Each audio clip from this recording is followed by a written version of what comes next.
नमस्कार, मैं कक्षा द्वादश की छात्रा हूँ। मेरा नाम अंजलि सोनी है और आज हम पढ़ेंगे कविता जिसका नाम है आत्म परिचय। यह जो कविता है वह डॉक्टर हरिवंश राय बच्चन जी द्वारा रचित है। यह कक्षा द्वादश की किताब आरोप भाग 2 से ली गई है। तो आइए सबसे पहले हम डॉक्टर हरिवंश राय बच्चन जी का जीवन परिचय पढ़ते हैं। जन्म इनका सन 1907 इलाहाबाद में हुआ। इनकी प्रमुख रचनाएं मधुशाला, मधुबाला, मधुकलश, निशा निमंत्रण, क्या भूलूं क्या याद करूं, बसेरे से दूर, जगगीता, मैकबेथ, हैमलेट आदि। जो इनकी मधुशाला रचना है वह बहुत ही प्रसिद्ध हुई थी। उनका पूरा वाडम बच्चन ग्रंथावली के नाम से 10 खंडों में प्रकाशित हुआ। सन 2003 मुंबई में इनका निधन हो गया। तो आइए इनके शिक्षा से संबंधित, इनके जीवन से संबंधित कुछ और विषयों पर जानकारी प्राप्त करते हैं। 1942 से 1952 तक इलाहाबाद विश्वविद्यालय में यह प्राध्यापक रहे। आकाशवाणी के साहित्यिक कार्यक्रमों से संबंध, फिर विदेश मंत्रालय में हिंदी विशेषज्ञ रहे। दोनों महायुद्धों के बीच मध्य वर्ग के विक्षुब्ध विकल मन को बच्चन ने वाणी का वरदान दिया। उनको छायावाद की लाक्षणिक वक्रता के बजाय सीधी सादी जिंदगी या जीवंत भाषा और संवेदन सिक्त गेय शैली में अपनी बात कही। यहाँ पे हरिवंश राय बच्चन जी का एक व्यक्तित्व उभर कर बाहर आता है और वह व्यक्तित्व कैसा है? साधारण जीवन, सादी जिंदगी। व्यक्तिगत जीवन में घटी घटनाओं की सहज अनुभूति की ईमानदार अभिव्यक्ति बच्चन के यहाँ कविता प्रकट हुई। यह विशेषता हिंदी काव्य संसार में उनकी विलक्षण लोकप्रियता का मूल आधार है। मध्ययुगीन फारसी के कवि उमर खयाम का मस्तानापन हरिवंश राय बच्चन की प्रारंभिक कविताओं, विशेषकर मधुशाला में एक अद्भुत अर्थ विस्तार पाता है। जैसा कि मैंने पहले ही कहा था कि इनकी जो मधुशाला है, रचना है, वह बहुत ही प्रसिद्ध हुई थी। जीवन एक तरह का मधुकलश है, दुनिया मधुशाला है। कल्पना साकी और कविता वह प्याला जिसमें डालकर जीवन पाठक को पिलाया जाता है। कविता का एक घूंट जीवन का एक घूंट है। पूरी तन्मयता से जीवन का घूंट भरें, कड़वा खट्टा भी सहज भाव से स्वीकार करें, तो अंततः एक सूफियाना सी बेख्याली मन पर छाएगी। एक के बहाने सारी दुनिया से इश्क हो जाएगा और तेरा मेरा के समस्त झगड़े काफूर हो जाएंगे। यहाँ पे कवि क्या कहना चाहते हैं? यहाँ पे कहा गया है कि यदि संसार में से अनैतिकता की भावना, ईर्ष्या, भेदभाव या सब दूर कर मन में प्रेम को बसा लें तो हमारा जो जीवन है वो एकदम प्रसन्न चित्त हो जाएगा, यानी खुशहाल बन जाएगा। इसे बच्चन का हालावादी दर्शन भी कहते हैं। यह बात ध्यान देने योग्य है कि उनकी युग बोध संबंधी कविताएं जो बाद में लिखी गईं, उनका मूल्यांकन अभी कम ही हो पाया है। बच्चन का कवि रूप सबसे विख्यात है, पर उन्होंने कहानी, नाटक, डायरी आदि के साथ बेहतरीन आत्मकथा भी लिखी है, जो ईमानदार, आत्म स्वीकृति और प्रांजल शैली के कारण निरंतर पठनीय बनी हुई है। आत्म परिचय। अपने को जानना दुनिया को जानने से ज्यादा कठिन है। यानी यदि हम स्वयं को जान लेते हैं, स्वयं को पहचान लेते हैं, तो हमने पूरी दुनिया को जान लिया। तो सबसे पहले मैं इस कविता का एक छोटा सा सारांश बताऊंगी, फिर पंक्तियों द्वारा उसकी व्याख्या करूंगी। तो सबसे पहले आइए देखते हैं एक छोटा सा सारांश। तो सबसे पहले मैं आपको बता दूं कि इस कविता में कवि ने एक ही बात को स्पष्ट किया है, और वह बात है कि कवि प्रेम में ही जीना चाहते हैं। कवि के लिए उनका प्रेम ही सब कुछ है। डॉक्टर हरिवंश राय बच्चन कहते हैं कि उन्होंने प्रेम के लिए ही अपना जीवन यापन किया। इस संसार में हर जगह प्रेम ही प्रेम हो, किसी भी प्रकार का लोगों का एक दूसरे के प्रति जलन व ईर्ष्या ना हो का मतलब यह सब समाप्त हो जाए, खत्म हो जाए। तो इसी प्रकार की बातें हम कविता में प्रयुक्त लाइनों द्वारा पढ़ेंगे। आगे कवि यह भी कहते हैं कि दुनिया में जो लोग हैं वो अपने जीवन का भार संभाले हुए हैं, अर्थात अपने जीवन परिवार का भार उठाते हैं, परिवार के दुख तकलीफ को दूर करते हैं और खुशियां लाते हैं। अब कवि कहते हैं कि मैंने भी अपने जीवन में इन सारी चीजों को किया है, यानी उन्होंने भी अपने जीवन में परिवार का, अपने जीवन का भार उठाया है। और इस कविता में कवि ने अपने किसी अत्यधिक चाहने वाले का वर्णन किया है। अब वह उनका अत्यधिक चाहने वाला उनका कोई भाई, उनका दोस्त, उनकी बहन, उनकी पत्नी भी हो सकती है। तो इस कविता में कवि अपने उस अत्यधिक चाहने वाले के वियोग में इस कविता को लिखते हैं। वियोग मतलब अपने उस अत्यधिक चाहने वाले, अपने उस प्रेम से बिछड़ गए हैं, तो उनकी याद में वो यह कविता प्रस्तुत करते हैं। चलिए आइए कविता पर चलते हैं। मैं जग जीवन का भार लिए फिरता हूँ, फिर भी जीवन में प्यार लिए फिरता हूँ। कर दिया किसी ने झंकृत जिनको छूकर, मैं सांसों के 2 तार लिए फिरता हूँ। यहाँ पे कवि ने क्या कहा है? कवि कहते हैं कि मेरे पास भी संसार का, यानी उनके जीवन का सांसारिक भार है, लेकिन कवि कहते हैं कि फिर भी मैं जीवन में प्यार लिए फिरता हूँ। यानी कवि के पास भी उनका सांसारिक भार है, लेकिन फिर भी वे अपने जीवन में प्रेम से रहते हैं। तीसरी लाइन देखेंगे, कर दिया किसी ने झंकृत जिनको छूकर। यहाँ पे प्रकृत नहीं होगा, यहाँ पे झंकृत होगा। मैं सांसों के 2 तार लिए फिरता हूँ। तो कवि आगे कहते हैं कि तो क्या हुआ किसी ने मेरे हृदय के तारों को छूकर झंकृत कर दिया। यहाँ पे झंकृत का अर्थ है तारों को छूकर निकल जाना। यानी यदि हम किसी वाद्य यंत्र का नाम ले लें, जैसे कि गिटार, अगर उनके तारों को हम छूते हैं तो उसमें से एक आवाज उत्पन्न होती है।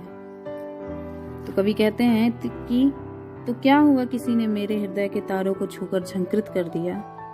झंकृत कर दिया मतलब अर्थात उनके अंदर से प्रेम को निकाल दिया। मैं सांसों के 2 तार लिए फिरता हूँ। तो कवि कहते हैं कि तब भी मैं अपने हृदय में, अपने श्वास में प्रेम को लेकर फिरता हूँ, यानी प्रेम को बसाया हुआ। आगे, मैं स्नेह सुरा का पान किया करता हूँ, मैं कभी ना जग का ध्यान किया करता हूँ। जग पूछ रहा उनको जो जग की गाते, मैं अपने मन का गान किया करता हूँ। अब इन 4 लाइनों में कवि क्या कहते हैं? कवि कहते हैं कि मैंने प्रेम रूपी शराब का सेवन किया है। यहाँ पे सुरा का होगा शराब, स्नेह मीन्स प्यार, पान में सेवन। तो यहाँ पे कवि कहते हैं कि मैंने प्रेम रूपी शराब का सेवन किया है। मैं संसार के अनैतिक मोह माया का ध्यान नहीं रखता हूँ, यानी वो संसार के बारे में नहीं सोचते कि संसार क्या करता है क्या नहीं करता है। वो अपने में ही मस्त रहते हैं, अपने प्रेम में ही अपना जीवन व्यतीत करते हैं। तीसरी लाइन देखेंगे, जग पूछ रहा उनको जो जग की गाते, मैं अपने मन का गान किया करता हूँ। अब यहाँ पे कवि क्या कह रहे हैं कि जग तो उनको पूछता है जो जग के विषय में चर्चा करते हैं, यानी जग को पूछते हैं। लेकिन यहाँ पे कवि कह रहे हैं कि मैं तो अपने मन में, अपने ही गीत में मग्न रहता हूँ, अपना ही गीत गाता हूँ, अपने प्रेम में ही जीता हूँ। आगे देखेंगे, मैं निज उर के उद्धार लिए फिरता हूँ, मैं निज उर के उपहार लिए फिरता हूँ, है या अपूर्ण संसार न मुझको भाता, मैं स्वप्नों का संसार लिए फिरता हूँ। अब यहाँ कवि कहते हैं कि मैं निज उर के उद्धार लिए फिरता हूँ, यानी मेरे अंदर मन के भाव हैं, मेरे अंदर जो मन के भाव हैं वो मेरे हृदय में हैं, और उनके मन के भाव क्या हैं? प्रेम के भाव। तो उनके जो भाव हैं वो दूसरों में उपहार स्वरूप भेंट करना चाहते हैं, वो दुनिया में सभी को उसे भेंट करना चाहते हैं, सबको देना चाहते हैं। तीसरी लाइन देखेंगे, है या अपूर्ण संसार ना मुझको भाता, मैं स्वप्नों का संसार लिए फिरता हूँ। अब यहाँ कवि क्या कहते हैं कि यह संसार मुझे अधूरा लगता है। अपूर्ण मीन्स अधूरा। इस संसार को कवि ने अधूरा क्यों कहा है? क्योंकि इस संसार में ईर्ष्या, लालच, भेदभाव, अनैतिकता यह सब भरा पड़ा है, इसीलिए कवि ने इस संसार को अधूरा कहा है। कवि ने कहा है कि इस संसार में यह सब मोह माया भरा है, मुझे तो यहाँ पे कोई प्रेम दिखा ही नहीं, मुझे तो यहाँ प्रेम की एक झलक भी नहीं दिखी। मैं स्वप्नों का संसार लिए फिरता हूँ, अर्थात कवि कहते हैं कि मैं तो अपने सपनों के ही संसार में जीना चाहता हूँ, और उनका सपनों का संसार क्या है? प्रेम का संसार, जिसमें केवल प्रेम ही प्रेम हो। अब आगे हम लोग पढ़ेंगे, मैं जला हृदय अग्नि में दहा करता हूँ, सुख दुख दोनों में मग्न रहा करता हूँ, जग भव सागर तरने की नाव बनाए, मैं भव मौजों पर मस्त बहा करता हूँ। यहाँ पे कवि क्या कहते हैं? मैं जला हृदय में अग्नि दहा करता हूँ, यानी मेरे हृदय में एक ऐसी आग जल रही है जिसमें केवल प्रेम ही प्रेम है। दहा करता हूँ मतलब जला करता हूँ। तो कवि के मन में एक ऐसी आग है जिसमें वो जलते हैं, और वो कैसी आग है? प्रेम की आग। अब कवि आगे कहते हैं कि चाहे सुख हो या दुख हो, कवि दोनों में ही अपना जीवन प्रसन्न चित्त होकर, मस्त होकर जीते हैं। आगे देखेंगे, जगभव सागर तरने की नाव बनाए, मैं भव मौजों पर मस्त बहा करता हूँ। आगे कवि कहते हैं कि दुनिया में सभी लोग इस संसार रूपी सागर को पार करने के लिए किसी न किसी माध्यम का उपयोग जरूर करते हैं।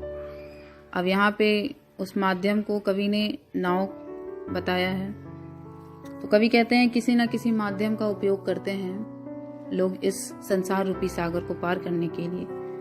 लेकिन आगे कवि कहते हैं कि मैं तो अपना जीवन मस्त जी रहा हूँ, मुझे तो ये लहरें, मौजों का मतलब यहाँ पे लहरें होंगे, तो मुझे तो ये लहरें ही मस्त जीवन जीने दे रही हैं। मुझे ये लहरें ही इस सागर पर पार लगा देती हैं, मतलब इस सागर से पार लगा देती हैं मुझे ये मौजें ही, ये लहरें ही।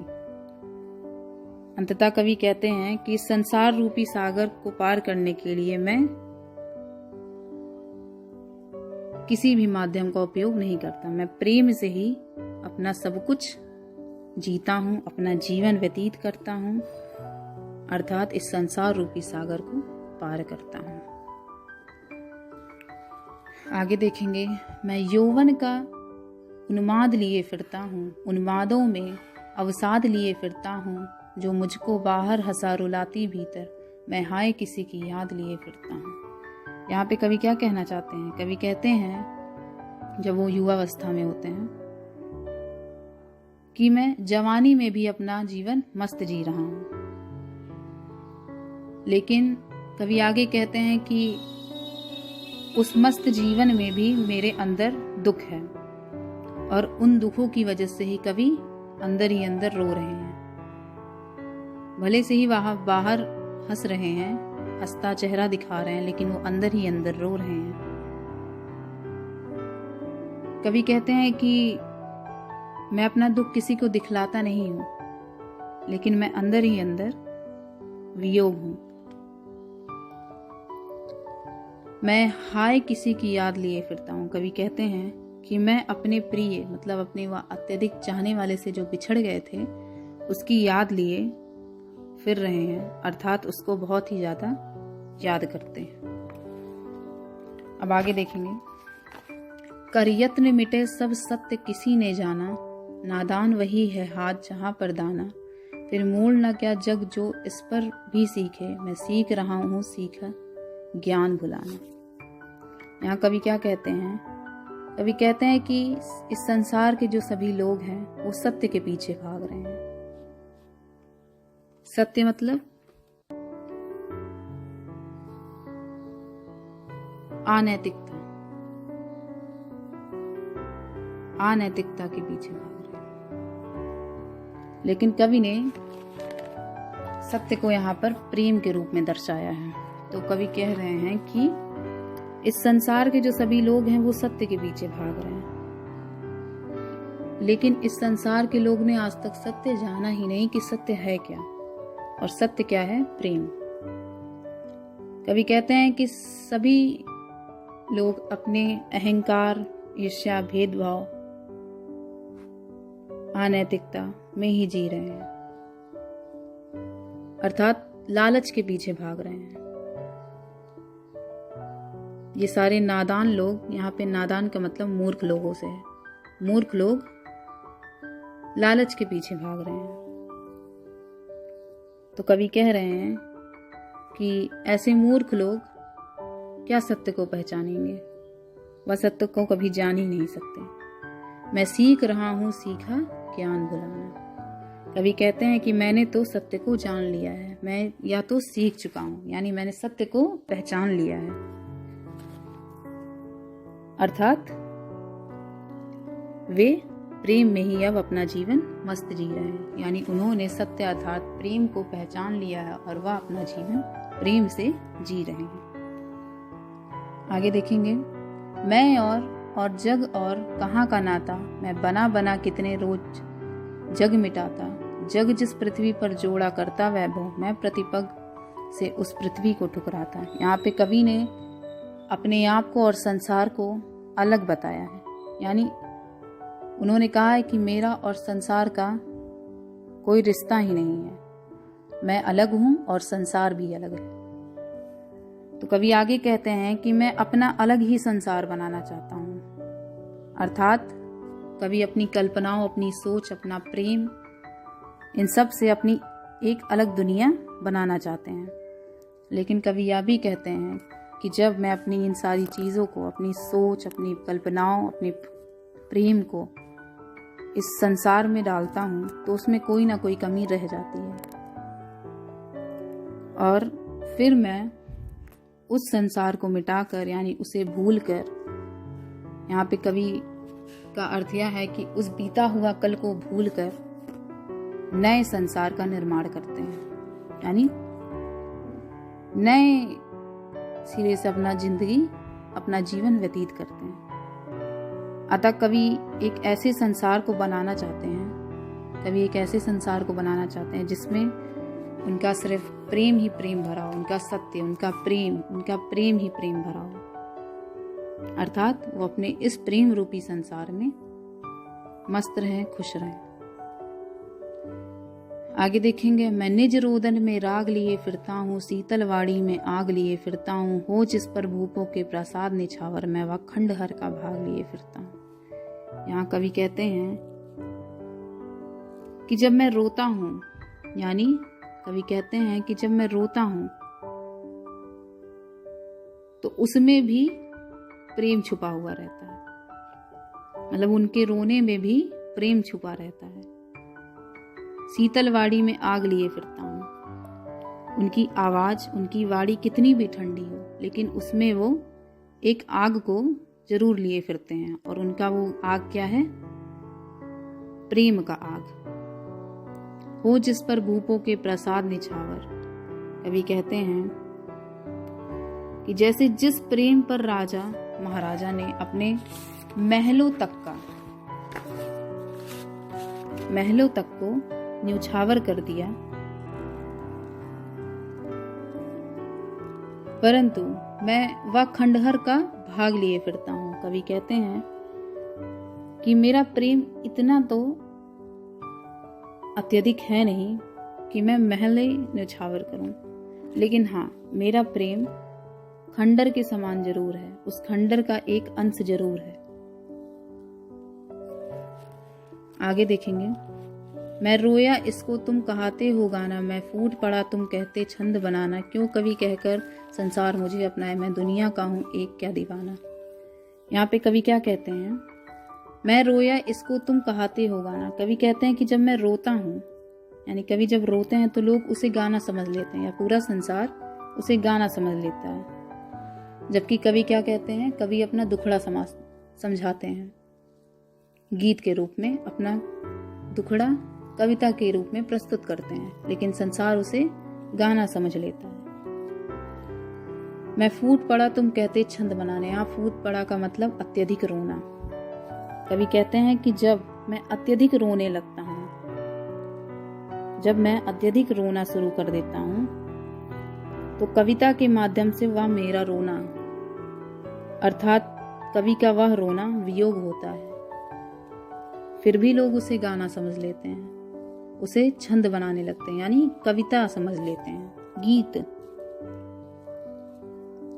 क्यों कवि कहकर संसार मुझे अपनाए, मैं दुनिया का हूं एक क्या दीवाना। यहाँ पे कवि कहते हैं कि यह संसार मुझे कवि क्यों समझता है, अपितु मैं संसार का एक दीवाना हूँ। कवि ने यहाँ अपने आप को एक दीवाना कहा है। मैं तो अपनी मस्ती में अपना जीवन जीना चाहता हूँ। कवि अपना जीवन मस्ती में जीना चाहते हैं। यहाँ पे कवि ने अपना जीवन मस्ती में जीने को कहा है कि क्यों संसार ने मुझे कवि कहा है, मैं तो इस संसार का एक दीवाना हूँ। दीवाना मतलब जो व्यक्ति अपना जीवन अपने में जीता है, अपने प्रेम में जीता है। आगे देखेंगे, मैं दीवानों का वेश लिए फिरता हूँ, मैं मादकता निस्त्रासस लिए फिरता हूँ, जिसकी सुनकर जग झूम झुके लहराए, मैं मस्ती का संदेश लिए फिरता हूँ। यहाँ कवि क्या कहते हैं कि मैं दीवाना हूँ। हालांकि मैंने ऊपर की लाइनों में बताया कि कवि अपने आप को दीवाना कहते हैं, तो कवि कहते हैं कि मैं दीवाना हूँ, मैं मस्ती से अपना जीवन जीना चाहता हूँ, मेरे पास तो सिर्फ एक ऐसा संदेश है जिसे सुनकर सभी लोग झूम उठते हैं। तो कवि ने यहाँ कहा है कि मैं दीवाना हूँ, मेरे पास तो सिर्फ एक ही संदेश है जिसे लोग सुनकर झूम उठते हैं, प्रसन्न चित्त हो जाते हैं, खुशहाल हो जाते हैं। और वह कैसा संदेश होता है, प्रेम का संदेश होता है। तो कवि अपने उस प्रेम के संदेश को पूरे संसार में उपहार स्वरूप बांट रहे हैं, और लोग उसे पाकर एकदम प्रसन्न चित्त खुशहाल हो जा रहे हैं, झूम उठ रहे हैं। तो कवि यही कहना चाहते हैं कि मेरे पास तो एक ही संदेश है, वह प्रेम का संदेश है, और वह मैं दूसरों में बांटना चाहता हूँ और प्रेम से जीवन व्यतीत करना चाहता हूँ। तो यहाँ पे हमारी कविता समाप्त होती है। धन्यवाद।